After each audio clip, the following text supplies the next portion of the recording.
बोलिए श्री हरि विष्णु भगवान की जय। आज हम इस कथा के द्वारा भगवान विष्णु जी के 10वें अवतार भगवान मत्स्य के विषय में ज्ञान अर्जित करेंगे। प्रलयकालीन समुद्र में जब ब्रह्मा जी सो गए थे, उनकी सृष्टि शक्ति लुप्त हो चुकी थी। उस समय उनके मुखों से निकली हुई श्रुतियों को चुराकर हैग्रीव दैत्य पाताल में ले गया था। भगवान ने उसे मारकर वे श्रुतियां ब्रह्मा जी को लौटा दी एवं राजर्षि सत्यव्रत तथा सप्तऋषियों को ब्रह्म तत्व का उपदेश दिया। उन समस्त जगत के परम कारण लीला मत्स्य भगवान को मैं नमस्कार करती हूँ। कृतयुग के आदि में सत्यव्रत नाम से विख्यात एक राजर्षि थे। ये ही वर्तमान महाकल्प में शाद देव नाम से प्रसिद्ध विवस्वान के पुत्र हुए, जिन्हें भगवान ने वैवस्वत मनु बना दिया था। राजा सत्यव्रत बड़े क्षमाशील, समस्त श्रेष्ठ गुणों से संपन्न और सुख दुख को समान समझने वाले एक वीर पुरुष थे। ये पुत्र को राज्यभार सौंपकर स्वयं तपस्या के लिए वन में चले गए और मल्य पर्वत के एक शिखर पर उत्तम योग का आश्रय लेकर घोर तप में संलग्न हो गए। 10,000 वर्ष बीतने के पश्चात कमलासन ब्रह्मा राजा के समक्ष प्रकट हुए और बोले, वरम वृणीष्व, वर मांगो। तब राजा ने पितामह के चरणों में प्रणाम करके कहा, देव, मैं आपसे केवल एक ही उत्तम वर प्राप्त करना चाहता हूँ। वह यह है कि प्रलय काल उपस्थित होने पर मैं चराचर समस्त भूत समुदाय की रक्षा करने में समर्थ हो सकूं। यह सुनकर विश्वात्मा ब्रह्मा जी ने कहा, एवं अस्तु, यही हो। यूं कहकर वहीं अंतर्निहित हो गए और देवताओं ने राजा पर महान पुष्प वृष्टि की। एक दिन की घटना है कि राजर्षि सत्यव्रत नदी में स्नान करके तर्पण कर रहे थे। इतने में ही जल के साथ एक छोटी सी मछली उनकी अंजलि में आ गई। राजा ने जल के साथ ही उसे फिर से नदी में डाल दिया। तब उस मछली ने बड़ी करुणा के साथ राजा से कहा, राजन, आप बड़े दयालु हैं। आप जानते हैं कि बड़े बड़े जल जंतु अपनी जाति वाले छोटे छोटे जल जंतुओं को खा जाते हैं। तब फिर आप मुझे इस नदी के जल में क्यों छोड़ रहे हैं? राजा सत्यव्रत ने उस मछली की अत्यंत दीनतापूर्ण वाणी सुनकर उसे अपने कमंडल में रख लिया और आश्रम पर ले आए। एक ही रात में वह मछली इतनी बढ़ गई कि उसके रहने के लिए कमंडल में स्थान ही नहीं रह गया। तो वह राजा से बोली, राजन, अब तो इस कमंडलों में मेरा किसी प्रकार भी निर्वाह नहीं हो सकता। अतः मेरे सुख पूर्वक रहने के लिए कोई बड़ा सा स्थान नियत कीजिए। तब राजऋषि सत्यव्रत ने उस मछली को कमंडल से निकालकर एक बहुत बड़े पानी के मटके में रख दिया, परंतु 2 ही घड़ी में वह वहां भी बढ़कर 3 हाथ की हो गई। फिर उसने राजा से कहा, राजन, यह मटका भी मेरे लिए पर्याप्त नहीं है, अतः मुझे सुखपूर्वक रहने के लिए कोई दूसरा बड़ा स्थान दीजिए। राजा सत्यव्रत ने वहां से उस मछली को उठाकर एक बड़े सरोवर में डाल दिया, परंतु थोड़ी ही देर में उसने उस सरोवर के जल को भी घेर लिया और कहा, राजन, यह भी मेरे सुखपूर्वक रहने के लिए पर्याप्त नहीं है। इस प्रकार राजा उसे अन्याय अगाध जल राशि वाले सरोवरों में छोड़ते गए और वह उन्हें अपनी शरीर वृद्धि से परिव्याप्त करती गई। तब राजा ने उसे समुद्र में डाल दिया।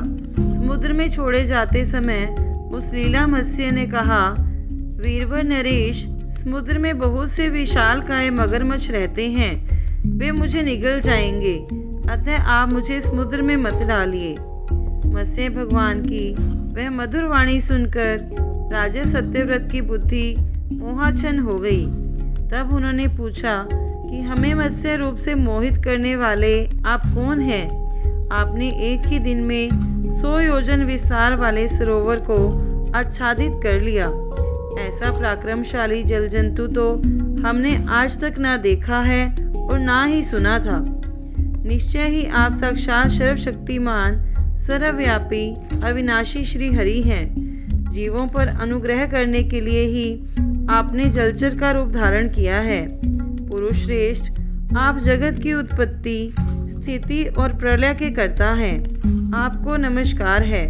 विभो, हम शरणागत भक्तों के आप ही आत्मा और आश्रय हैं। यद्यपि आपके सभी लीला अवतार प्राणियों के अभ्युदय के लिए ही होते हैं, तथापि मैं ये जानना चाहता हूँ कि आपने यह मत्स्य रूप किस उद्देश्य से धारण किया है। राजा के यूँ पूछने पर मत्स्य भगवान बोले, शूद्रसूदन, आज से 7वें दिन भूलोक आदि तीनों लोग प्रलय प्योधि में निर्मग्न हो जाएंगे। उस समय प्रलय काल की जलराशि में त्रिलोकी के डूब जाने पर मेरी प्रेरणा से एक विशाल नौका तुम्हारे पास आएगी। तब तुम समस्त औषधियों, छोटे बड़े सभी प्रकार के बीजों और प्राणियों के सूक्ष्म शरीर को लेकर सप्तऋषियों के साथ उस बड़ी नाव पर चढ़ जाना और निश्चिंत होकर उस एकारण वन के जल में विचरण करना। उस समय प्रकाश नहीं होगा, केवल ऋषियों के दिव्य तेज का ही सहारा रहेगा। जब झंझावात के प्रचंड वेग से नाव डगमगाने लगेगी, उस समय मैं इसी रूप में तुम्हारे निकट उपस्थित होऊंगा। तब तुम वासुकी नाग के द्वारा उस नाव को मेरे सींग में बांध देना।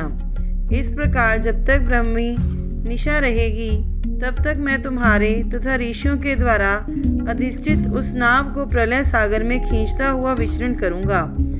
उस समय तुम्हारे प्रश्न करने पर मैं उनका उत्तर दूंगा, जिनसे मेरी महिमा, जो परम ब्रह्म नाम से विख्यात है, तुम्हारे हृदय में प्रस्फुटित हो जाएगी।